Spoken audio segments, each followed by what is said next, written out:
Painted application ધોરણ 6 થી 12ના વિદ્યાર્થીઓ માટે અપડેટ થઈ ચૂકી છે. આ એપ્લિકેશનમાં શું છે? બધા જ વિષયના વિડીયોઝ છે. ગુજરાતની બેસ્ટ ફેકલ્ટી દ્વારા લાઈવ લેક્ચર્સ છે. આઈએમપી પ્રશ્ન છે, ટેસ્ટ સિરીઝ છે અને ગુજરાતના તમામ વિદ્યાર્થીઓ સાથે તમે તમારી કમ્પેરિઝન કરી શકો છો. ગેમિફિકેશન છે અને બીજું ઘણું બધું. તો તમે એપ્લિકેશન ડાઉનલોડ ન કરી હોય તો ડિસ્ક્રિપ્શનમાં લિંક આપી છે. હમણાં જ પ્લે સ્ટોર ઉપર જાઓ અને એપ્લિકેશન ડાઉનલોડ કરો. ઘરે બેઠીને સરસ મજાનું ગુજરાતની જોરદાર ફેકલ્ટી સાથે ભણો, સારા માર્ક્સે પાસ થાઓ. બચે છે એની ચર્ચા આપણે હવે કરવી છે. એમાંથી 10મું પ્રકરણ છે કાર્ય અને ઉર્જા. પહેલા હતું કાર્ય ઉર્જા પાવર, એની બદલે હવે છે ખાલી કાર્ય અને ઉર્જા. બરાબર ને? ક્લિયર છે? ઓડિયો વિડીયો આપણે શરૂ કરી દઈએ. તમે પણ પુસ્તકમાં આ ચેપ્ટર છે એ ખુલ્લું રાખજો. બરાબર? ચેપ્ટર છે એ પુસ્તકમાં તમારા ખુલ્લું રાખજો. પેજ નંબર તમે જુઓ, પેજ નંબર કેટલા છે?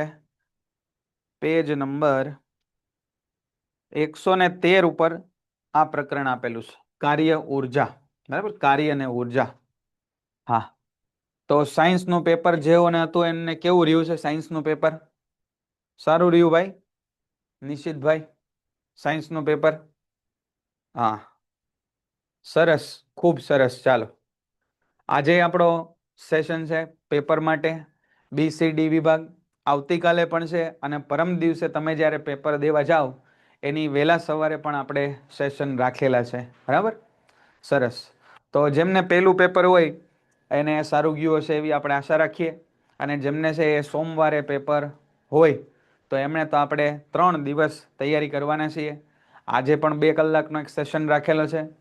આવતીકાલે પણ એની તૈયારી આપણે કરશું અને સોમવારે પણ વહેલી સવારે આપણે એ વિભાગના બધા પ્રશ્નો છે એની ચર્ચા કરશું. બરાબર ને? સરસ. ચાલો, તો આ પ્રકરણની શુભ શરૂઆત આપણે કરી દઈએ. ચાલો, ધ્યાન આપજો અહીંયા. બરાબર? ખરાબ જાય તો ચિંતા કરવાની જરૂર નથી. ખરાબ ગયું એનો મતલબ એ વસ્તુમાં હજી આપણને પ્રેક્ટિસની થોડી જરૂર છે. બરાબર ને ખુશીબેન? આપણને હજી એ બાબતમાં પ્રેક્ટિસની થોડી જરૂર છે. પ્રકરણ નંબર 10, કાર્ય અને ઉર્જા, વર્ક એન્ડ એનર્જી.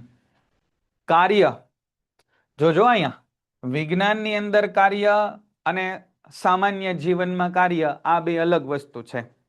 જેમ કે આપણે સામાન્ય જીવનમાં બેઠા બેઠા વિચાર કરીએ ને એને તે કાર્ય કરવું એવું કહીએ. હોમવર્ક કરતા હોય તો એને કાર્ય કરવું એવું કહીએ. કાંઈ બીજી વસ્તુને ઉચકીને એક જગ્યાએથી બીજી જગ્યાએ લઈ જઈએ તો એ કાર્ય કર્યું એવું કહીએ. બરાબર? કાર્ય કર્યું, કામ કર્યું એવું કહીએ.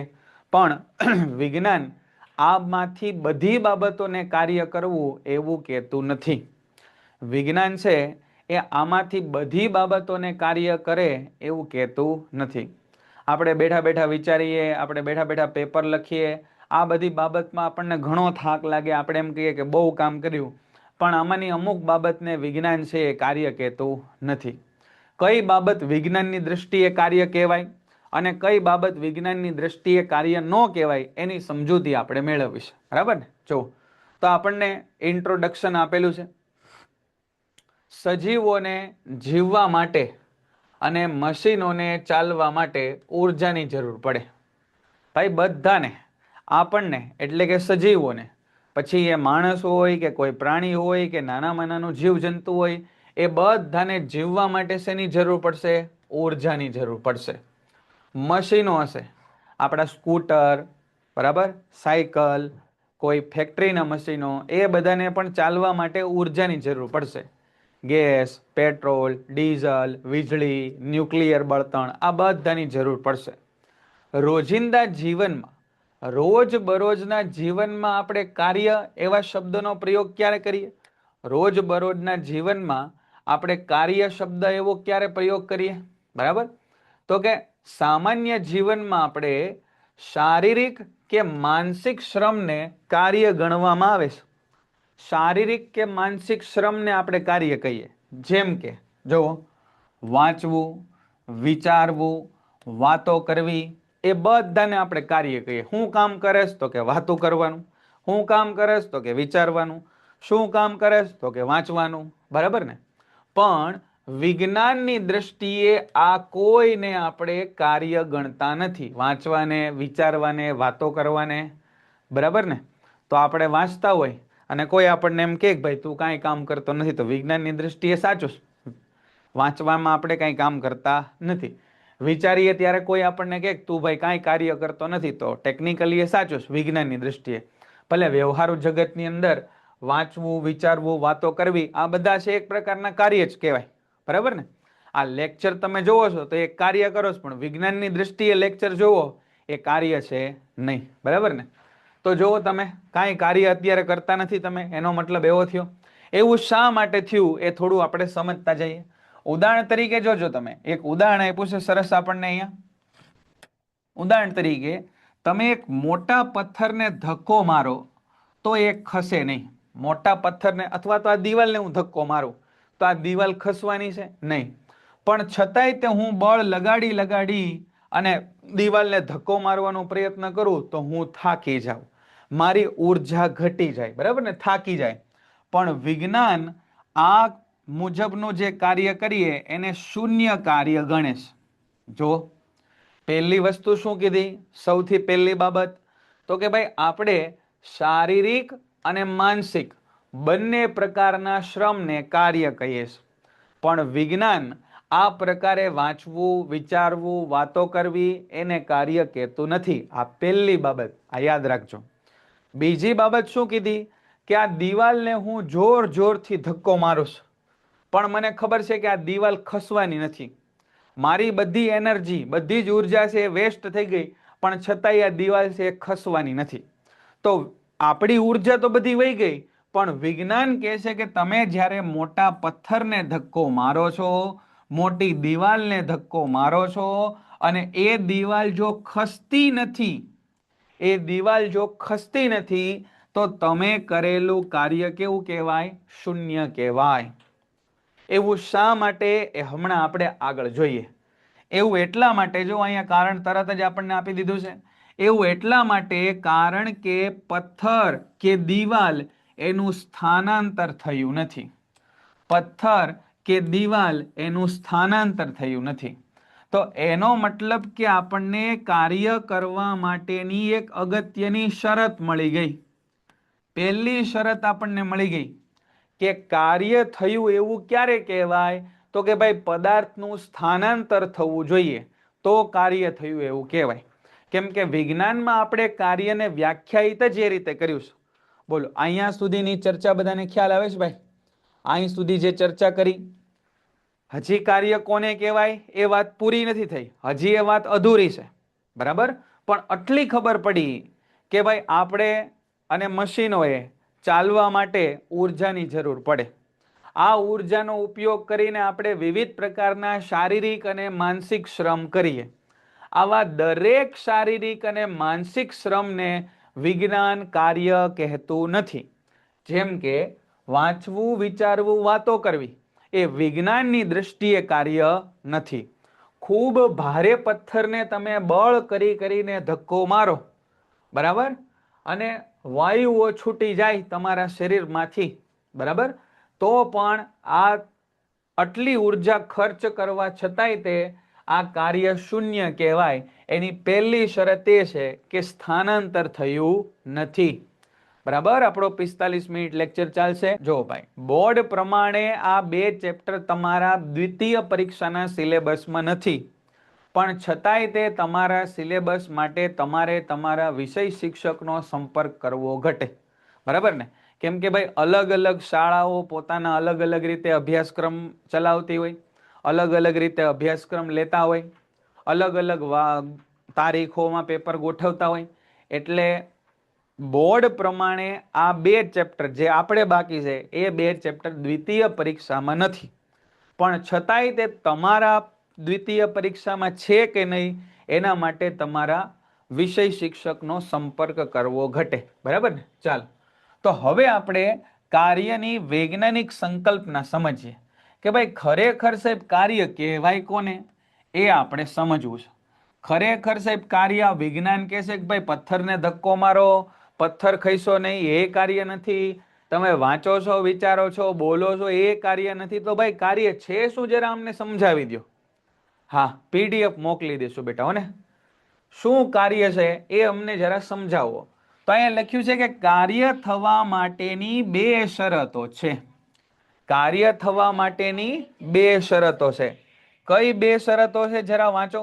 કાર્ય થવા માટે પહેલું, વસ્તુ પર બળ લાગવું જરૂરી છે.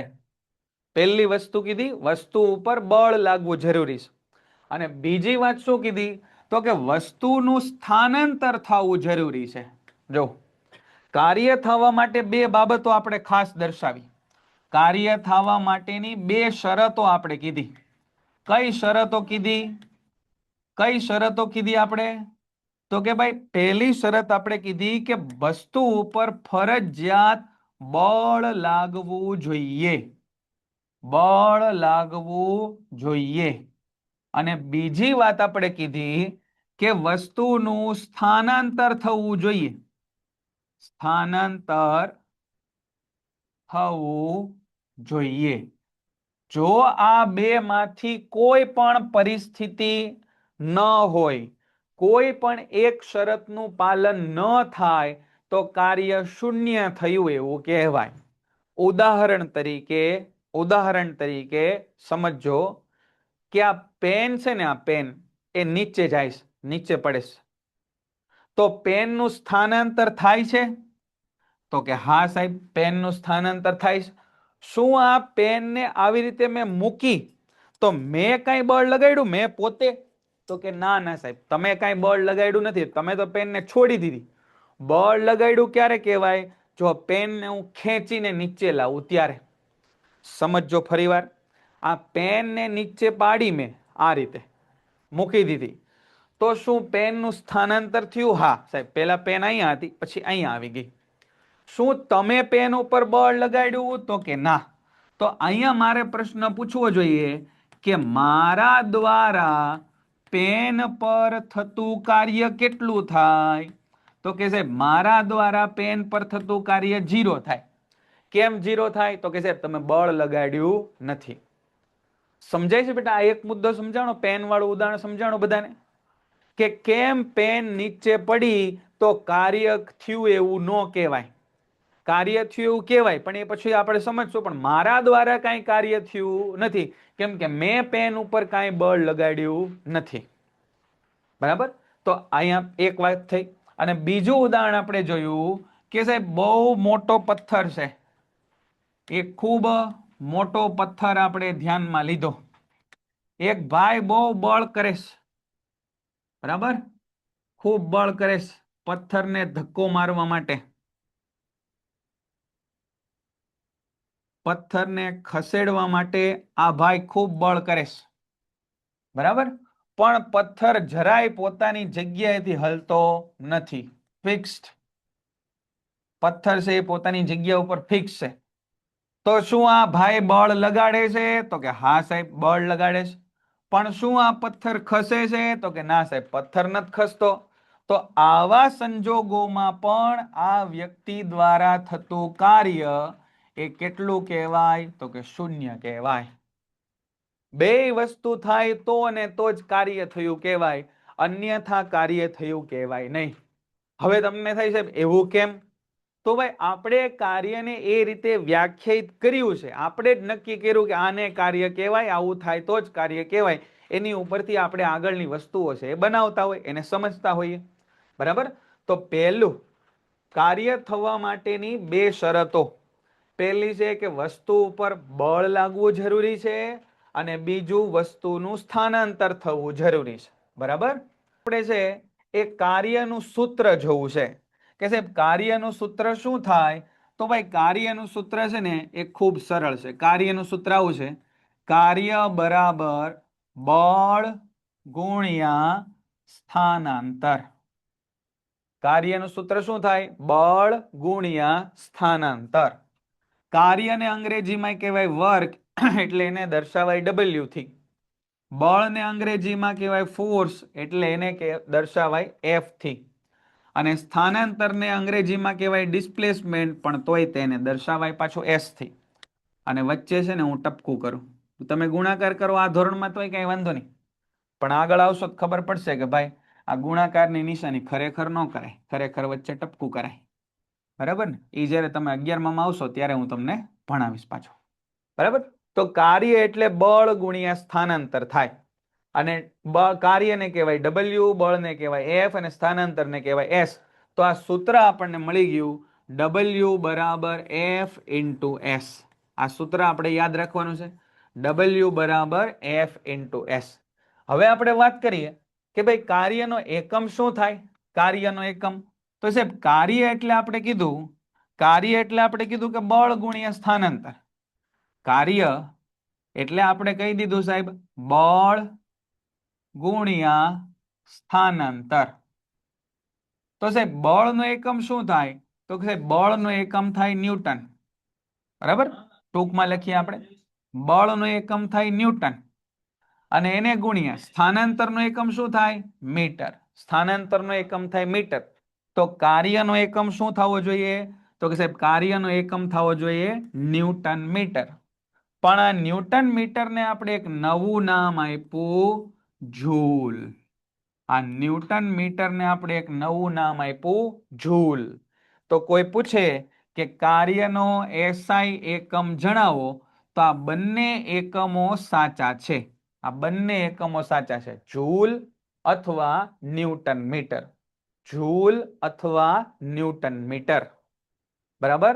ન્યૂટન મીટર સૂત્ર ઉપરથી આવ્યો, પણ એનું નવું નામ આપણે જૂલ આપ્યું, કેમ કે ભાઈ આ જૂલ નામના વિજ્ઞાની આ કાર્ય માટે ઘણું બધું કાર્ય કરેલું છે, એટલા માટે એને નામ શું આપી દીધું આપણે? જૂલ. અને જૂલની સંજ્ઞા છે એ કેપિટલ જે છે. જૂલની સંજ્ઞા એ કેપિટલ જે છે. બોલો, અહીં સુધીનું કામ બધાને ખબર પડી ગઈ? અહીં સુધીનું ક્લિયર છે ભાઈ? થોડું થોડું તમે નોંધતા જજો, હે ને? થોડું થોડું છે તમે નોંધવાનું ખાસ ચાલુ રાખજો. નોંધ તમે કરતા જાજો થોડી થોડી સાથે સાથે. અહીં સુધી ક્લિયર છે બકા બધાને?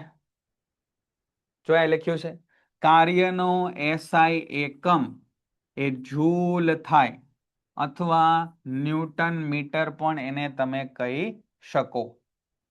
ચાલો આપણે એક જૂલની વ્યાખ્યા બનાવીશ. એક જૂલની વ્યાખ્યા આપણે બનાવીશ કે સાહેબ એક જૂલ એટલે શું થાય. તો સાહેબ મને એટલી ખબર છે કે જુઓ સાહેબ, એક જૂલ એટલે 1 ન્યૂટન મીટર થાય. 1 જૂલ એટલે 1 ન્યૂટન મીટર થાય. તો આપણને આવો પ્રશ્ન પૂછાય કે જૂલની વ્યાખ્યા આપો, અથવા એવું પૂછાય કે કાર્યનો એકમ વ્યાખ્યાયિત કરો. કાર્યનો એકમ વ્યાખ્યાયિત કરો. તો તમારે આ વસ્તુ લખવાની, અને બહુ સરળ છે, બહુ સરળ છે. જો કોઈ પદાર્થ ઉપર 1 ન્યૂટન બળ લગાડવામાં આવે અને આ બળની હેઠળ, આ બળની અસર હેઠળ આ પદાર્થ 1 મીટર સ્થાનાંતર કરે. ઉદાહરણ તરીકે એક બોક્સ આપણે અહીંયા કન્સિડર કરીએ કે સાહેબ એક આ બોક્સ આપણે ધ્યાનમાં લીધું. આ સપાટી ઉપર છે એ બોક્સ પડેલું છે. સપાટી ઉપર આ બોક્સ ઉપર આપણે 1 ન્યૂટન બળ લગાવ્યું.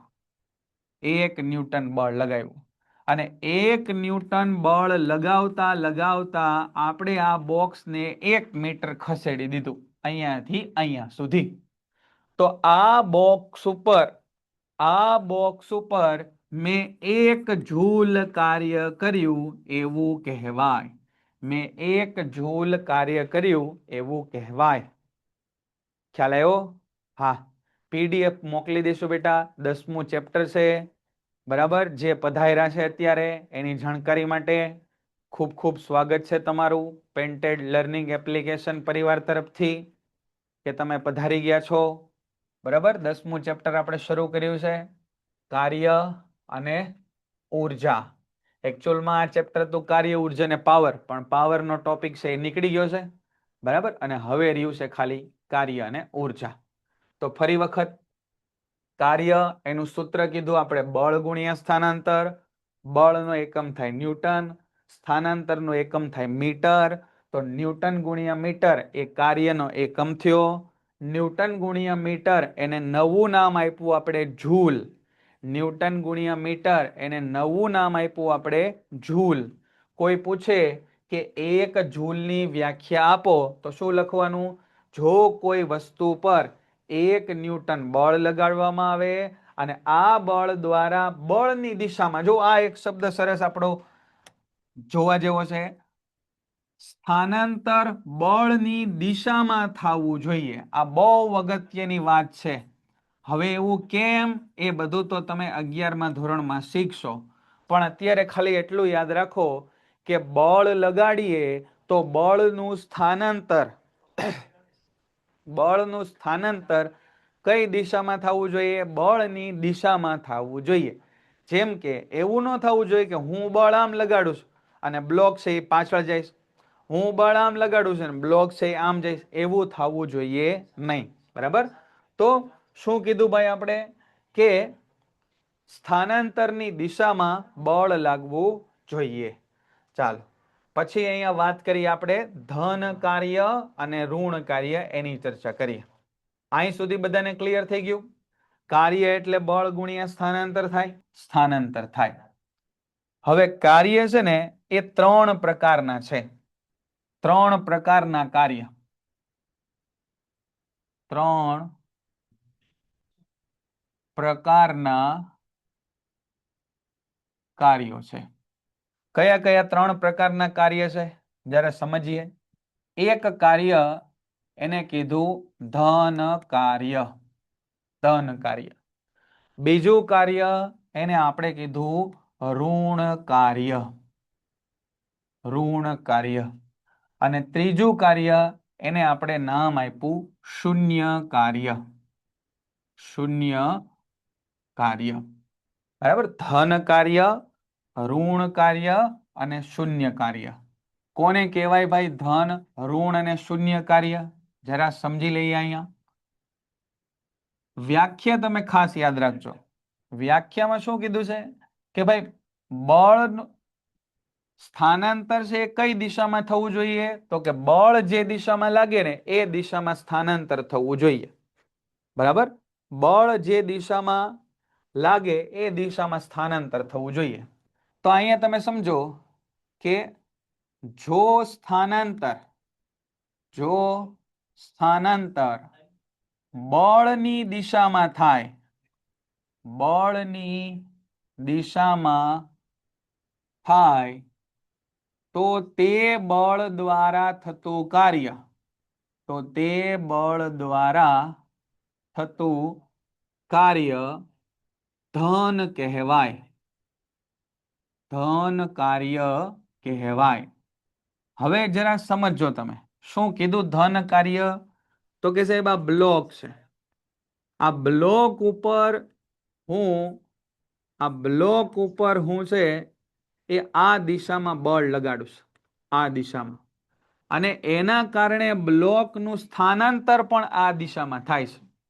તો આવા કિસ્સામાં કાર્ય કેવું કહેવાય? તો કે ધન કાર્ય કહેવાય. કેમ કે મેં ધક્કો માર્યો એટલે બળની દિશા અને સ્થાનાંતરની દિશા છે એ સમાન છે, એટલા માટે ધન કાર્ય કહેવાય. બરાબર?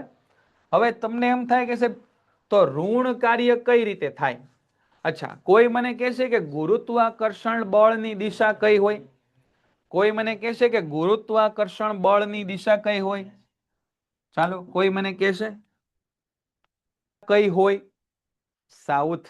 ભાઈ સાઉથ ન હોય યાર, નીચે. આ નીચે, સાઉથ એટલે નીચે, પણ સમજો નીચે એને આપણે અધો દિશા કહીએ. બરાબર? અધો દિશા કહીએ. તો કોઈ પણ પદાર્થને તમે જ્યારે મુક્ત પતન કરાવો, યાદ રાખજો, મુક્ત પતન કરતો પદાર્થ, મુક્ત પતન કરતો પદાર્થ, જ્યારે તમે કોઈ પદાર્થને મુક્ત પતન કરાવો ત્યારે પદાર્થનું સ્થાનાંતર કઈ દિશામાં થાય? નીચે. આ એસ લખવું એનો મતલબ સ્થાનાંતર, નીચે. અને પદાર્થ ઉપર ગુરુત્વાકર્ષણ બળ કઈ દિશામાં લાગે? ગુરુત્વાકર્ષણ બળ એ પણ લાગે નીચે. એફ જી એટલે ગુરુત્વાકર્ષણ, જી એટલે ગ્રેવિટેશનલ ફોર્સ, નીચે તરફ લાગે.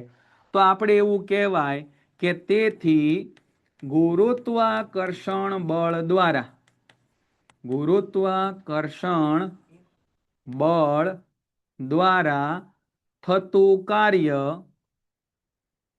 ધન કહેવાય. કાર્ય છે એ ધન કહેવાય. સમજાણું? આ પેન છે એને મેં મૂકી તો એની ઉપર કયું બળ લાગે છે? ગુરુત્વાકર્ષણ બળ. કઈ દિશામાં લાગે છે? નીચે, એટલે અધો દિશામાં. અને પેન એ ક્યાં જાય છે? નીચે, એટલે અધો દિશામાં.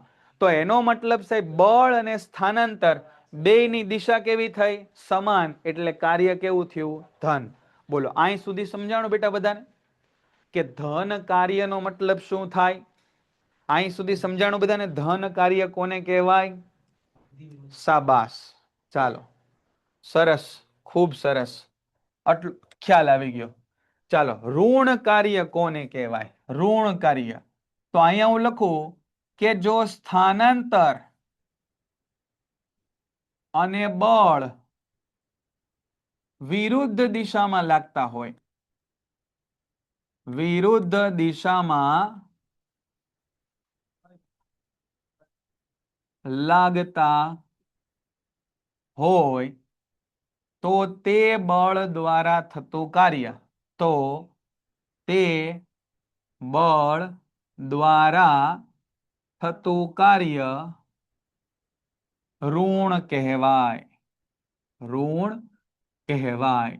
હવે તમને થાય કે સાહેબ એવું કઈ રીતે થાય? સ્થાનાંતર તો કઈ દિશામાં થાય? તમે જે દિશામાં બળ લગાડો એ જ દિશામાં સ્થાનાંતર થાય ને ભાઈ. તમને એવો પ્રશ્ન થાય, પણ એવું છે નહીં. હવે જરા તમે સમજવાની કોશિશ કરો. ઉદાહરણ તરીકે સાંભળજો. કોઈ દડાને ઉપર ફેંકો, ઉપર તરફ ફેંકો, બરાબર? દડાને આપણે ફેંક્યો ઉપર તરફ, આ દડો એને ઉપર તરફ આપણે ફેંકીએ છીએ. બોલો, આ દડાને આપણે ઉપર તરફ ફેંકીએ તો સ્થાનાંતર કઈ બાજુ થયું? તો કે સ્થાનાંતર એ તો સાહેબ ઉપર તરફ થયું. પણ પૃથ્વીનું ગુરુત્વાકર્ષણ બળ કઈ દિશામાં લાગે છે? ગુરુત્વાકર્ષણ બળ કઈ દિશામાં લાગે છે? તો કે સાહેબ ગુરુત્વાકર્ષણ બળ તો નીચે લાગે છે. તો જરા તમે જુઓ કે સ્થાનાંતર અને ગુરુત્વાકર્ષણ બળ એ બંને કેવા લાગે છે? એકબીજાથી વિરુદ્ધ દિશામાં. એટલા માટે અહીંયા એવું કહેવાય કે તેથી આ કિસ્સામાં સાહેબ ગુરુત્વાકર્ષણ બળ દ્વારા, ગુરુત્વાકર્ષણ બળ દ્વારા થતું કાર્ય ઋણ કહેવાય. બોલો, સમજાય છે તમને? ખ્યાલ આવ્યો? આ ઉદાહરણ કે નો ખ્યાલ આવ્યો? કે સાહેબ કાર્ય ઋણ કઈ રીતે થાય એ સમજાવું? સમજાણું? નિયતિબેન સમજો. આ પેન ને પેન્ટેડ એપ્લિકેશન ધોરણ 6 થી 12 ના વિદ્યાર્થીઓ માટે અપડેટ થઈ ચૂકી છે. આ એપ્લિકેશનમાં શું છે? બધા જ વિષયના વિડીયોઝ છે. ગુજરાતની બેસ્ટ ફેકલ્ટી દ્વારા લાઈવ લેક્ચર્સ છે. આઈએમપી પ્રશ્ન છે, ટેસ્ટ સિરીઝ છે અને ગુજરાતના તમામ વિદ્યાર્થીઓ સાથે તમે તમારી કમ્પેરિઝન કરી શકો છો. ગેમિફિકેશન છે અને બીજું ઘણું બધું. તો તમે એપ્લિકેશન ડાઉનલોડ ન કરી હોય તો ડિસ્ક્રિપ્શનમાં લિંક આપી છે. હમણાં જ પ્લે સ્ટોર ઉપર જાઓ અને એપ્લિકેશન ડાઉનલોડ કરો. ઘરે બેઠીને સરસ મજાનું ગુજરાતની જોરદાર ફેકલ્ટી સાથે ભણો, સારા માર્ક્સે પાસ થાઓ. ઉપર ઘા કરી, આમ ઉપર ઘા કરી તો પેનનું સ્થાનાંતર ક્યાં થયું? પહેલા તો તમે કન્સેપ્ટ સમજો. કન્સેપ્ટ એવું કહે છે કે સ્થાનાંતર અને બળ વિરુદ્ધ દિશામાં હોય. સ્થાનાંતર અને બળ વિરુદ્ધ દિશામાં હોય. જો સ્થાનાંતર આ તરફ હોય તો બળ છે આ તરફ હોય. આવી પરિસ્થિતિ હોય ત્યારે ઋણ કાર્ય થયું એવું કહેવાય. સમજો સોનાક્ષીબેન, હે ને? આમાં હારા હારાના હાજા ગગડી જાય, હે ને? 11માં આ ચેપ્ટર પાછું આવે. ઋણ કાર્ય કોને કહેવાય? અહીંયા સમજો. એકવાર તમે ના લખ્યું એટલે મને ખબર પડી ગઈ. હવે 5 વાર લખવાની જરૂર નથી. આ સમજવામાં ધ્યાન આપો. કોઈ પદાર્થને ઉપર, આ પેનને મેં ઉપર ફેંકી તો સ્થાનાંતર ઉપર થાય એટલી ખબર પડે? નિયતિબેન, પેન ઉપર ફેંકી મેં તો પેનનું સ્થાનાંતર ઉપર થાય એ ખબર પડે બધાને? એ આપણને ખબર પડે, બરાબર. પણ કોઈ પણ પદાર્થ ઉપર ગુરુત્વાકર્ષણ બળ ક્યાં લાગે? નીચે. તો બળ લાગ્યું સોનાક્ષી બેન નીચે અને સ્થાનાંતર થયું ઉપર, તો આને વિરુદ્ધ દિશા કહેવાય. બેની વચ્ચેનો ખૂણો 180 ડિગ્રી કહેવાય. તો આવી રીતે જ્યારે 180 ડિગ્રી ખૂણો બને ત્યારે આપણે એને ઋણ કાર્ય તરીકે ઓળખીએ છીએ. હવે એવું કેમ એ હાલના ધોરણમાં આપણે ન સમજી શકીએ બેટા. એના માટે આગળ ઉપર આપણે બધા કન્સેપ્ટ ભણવા પડે. પણ હાલમાં આપણે એટલું યાદ રાખીએ. કોઈ મને કહેશે કે ધન કાર્યમાં ખૂણો કેટલો બને? ધન કાર્યમાં ખૂણો કેટલો બને કોઈ મને કહેશે?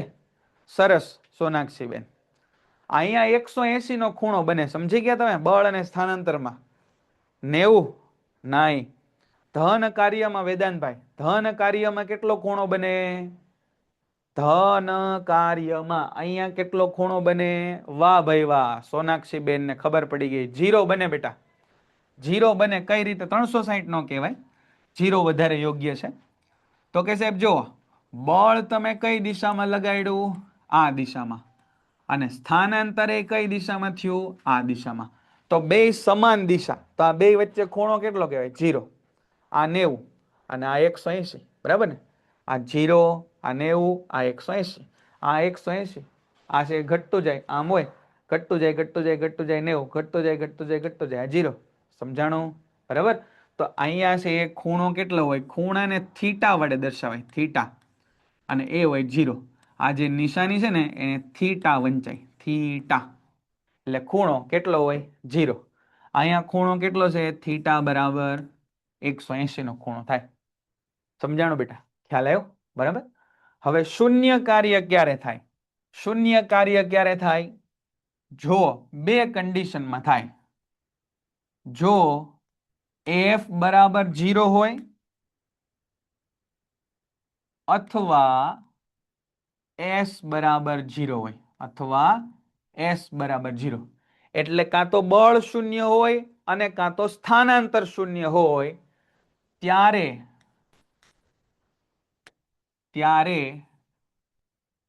થતું કાર્ય શૂન્ય કાર્ય કહેવાય. સમજી ગયા? બળ જ ન લાગે તો કાર્ય થાય? તો સાહેબ તંબુરોય કાર્ય થાય નહીં. અને સ્થાનાંતર ન થાય તો પણ કાર્ય થાય નહીં. ખબર પડી ગઈ? સ્થાનાંતર ન થાય ભાઈ તો પણ કાર્ય થશે નહીં. તો જો બળ 0 હશે અથવા સ્થાનાંતર 0 હશે તો પણ કાર્ય થાય નહીં. આ તમને ખબર પડવી જોઈએ. અથવા એનાથી એક અલગ પરિસ્થિતિ કહું, થોડો સમજવાનો પ્રયત્ન તમે કરજો. એક અલગ પરિસ્થિતિ તમને સમજાવું, ધ્યાન આપજો. અહીંયા એક બ્લોક છે, ખૂબ મોટો બ્લોક, ધ્યાનમાં લ્યો. બરાબર? બ્લોક. આ બ્લોક છે ને એ આ બાજુ સ્થાનાંતર કરે છે. સ્થાનાંતર. બ્લોક આ બાજુ સ્થાનાંતર કરે છે. અને આ બ્લોકની ઉપર છે ને એક કીડી બેઠી છે, લાલ કીડી બેઠી છે. બરાબર? કીડી બેઠી છે. તો આ કીડીનું વજન લાગતું હશે ને બ્લોક ઉપર, બરાબર ને? અને કીડીનું વજન એટલે કીડી દ્વારા લાગતું બળ. તો આ કીડીનું બળ કઈ દિશામાં લાગે? આ દિશામાં લાગે. અહીંયા હું લખું કીડીનું વજન, કૌંસમાં લખું બળ. બરાબર? સમજો ધ્યાનથી. બાકી આમ તો 9મા ધોરણ પૂરતું કઈ ચિંતા જ નથી. તો આ પરિસ્થિતિ કેવી થઈ? તો કે સાહેબ સ્થાનાંતર છે ને એ આ દિશામાં થયું, સ્થાનાંતર. અને બળ કઈ દિશામાં લાગ્યું? તો કે સાહેબ બળ આમ નીચે લાગે છે. તો તમને ખબર પડી કે સ્થાનાંતર અને બળ આ બંને એકબીજાને લંબ થયા. આ બંને એકબીજાને લંબ થયા એટલા માટે અહીંયા આગળ થીટા એટલે ખૂણો કેટલો બને? થીટામાં આવું આવે, આ મીંડું અને વચ્ચે લીટો. કેટલો ખૂણો બને? તો કે સાહેબ 90 નો ખૂણો બને. 90 નો ખૂણો બને. બરાબર? તો આવી પરિસ્થિતિમાં એવું કહેવાય કે કીડીના વજન દ્વારા થતું કાર્ય બરાબર 0, શૂન્ય થાય. 3 પરિસ્થિતિમાં કાર્ય શૂન્ય થાય. જો બળ શૂન્ય હોય તો, જો સ્થાનાંતર શૂન્ય હોય તો, અને જો બળ અને સ્થાનાંતર વચ્ચેનો ખૂણો 90 હોય તો પણ કાર્ય શૂન્ય થાય. બોલો, આટલું ક્લિયર છે બેટા? સમજાય છે? આ બહુ અગત્યનો આખો કન્સેપ્ટ છે. આ બહુ અગત્યનો કન્સેપ્ટ છે જે આપણે અત્યારે ભણ્યા એ સમજાશે? અહીં સુધીનું ક્લિયર છે? ફરીવાર સમજાવું છું. 3 કાર્ય આપણે જોયા: ધન કાર્ય, ઋણ કાર્ય અને શૂન્ય કાર્ય. ચાલો તમે મને કહેજો, હવે તમે મને કહેજો કે એક ડોલ માંથી આપણે પાણી ખેંચીએ છીએ ઉપર. આ ડોલ છે, એની સાથે બાંધ્યું છે એક દોરડું, અને આ દોરડા દ્વારા આપણે પાણી ખેંચી રહ્યા છીએ ઉપર. બરાબર? દોરડાને આપણે ઉપર ખેંચીએ છીએ. તો ડોલે ક્યાં ખેંચાશે? ઉપર. ધારો કે હું પાણી ખેંચું છું, દોરડા વડે હું આ પાણીની ડોલ ખેંચું છું, તો મને તમે કહો કે મારા દ્વારા થતું કાર્ય, અહીં લખું, હું દોરડું ખેંચું છું. હું દોરડું ખેંચું છું. બરાબર? હું દોરડું ખેંચું છું.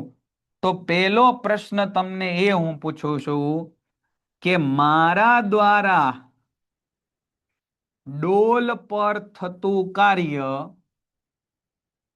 ધન કહેવાય, ઋણ કહેવાય કે શૂન્ય કહેવાય? ચાલો, પહેલો પ્રશ્ન. મારા દ્વારા, વાહ ભાઈ વાહ, સરસ, પ્રાર્થના બા. ધન કહેવાય, ઋણ કહેવાય કે શૂન્ય કહેવાય? ધન કહેવાય વાલાવ, ધન કહેવાય. કેમ ધન કહેવાય? તો કે સાહેબ તમે બળ ક્યાં લગાડ્યું? તો કે સાહેબ બળ લગાડ્યું તમે ઉપર. ઉપર બળ લગાડ્યું ને, હું ખેંચું છું આમ ઉપર. અને ડોલનું સ્થાનાંતર કઈ દિશામાં થયું?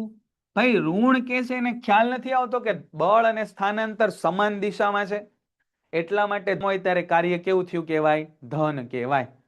હવે બીજો પ્રશ્ન અહીંયા પૂછું તમને. આ ડોલ ઉપર છે એ ગુરુત્વાકર્ષણ બળ લાગતું હશે, FG એટલે ગુરુત્વાકર્ષણ બળ લાગતું હશે. તો મને કયો કે ડોલ ઉપર ગુરુત્વાકર્ષણ બળ દ્વારા થતું કાર્ય, ચાલો બોલો. ગુરુત્વાકર્ષણ, આખું લખો, ગુરુત્વાકર્ષણ બળ દ્વારા ડોલ પર થતું કાર્ય. બોલો, ગુરુત્વાકર્ષણ બળ દ્વારા ડોલ ઉપર કેવું કાર્ય થાય? ધન થાય કે ઋણ થાય? બોલો, કેવું થાય? ઋણ. વાહ ભાઈ વાહ, સરસ. કેમ ઋણ કાર્ય થયું ભાઈ? તો કે સાહેબ જુઓ, ડોલનું સ્થાનાંતર ક્યાં થાય છે? ઉપર. ગુરુત્વાકર્ષણ બળ ક્યાં લાગે છે? તો કે નીચે. ખૂણો કેટલો બન્યો? 180. કેતા વિરુદ્ધ દિશા. વિરુદ્ધ દિશા. એટલા માટે કેવું બળ લાગ્યું? ઋણ લાગ્યું. ચાલો બીજો એક કિસ્સો કહીએ આપણે. બીજો કિસ્સો કે ભાઈ તમે બેઠા છો સાયકલ ઉપર, થતું કાર્ય જણાવો. તમારા દ્વારા સાયકલની સીટ ઉપર કેવું કાર્ય થાય? શૂન્ય. વાહ ભાઈ વાહ, તીર્થભાઈ, શું વાત છે. કેમ સાહેબ એવું થયું? તો કે સીટનું સ્થાનાંતર કઈ તરફ થાય છે? આ તરફ, જે બાજુ સાયકલ જતી હશે.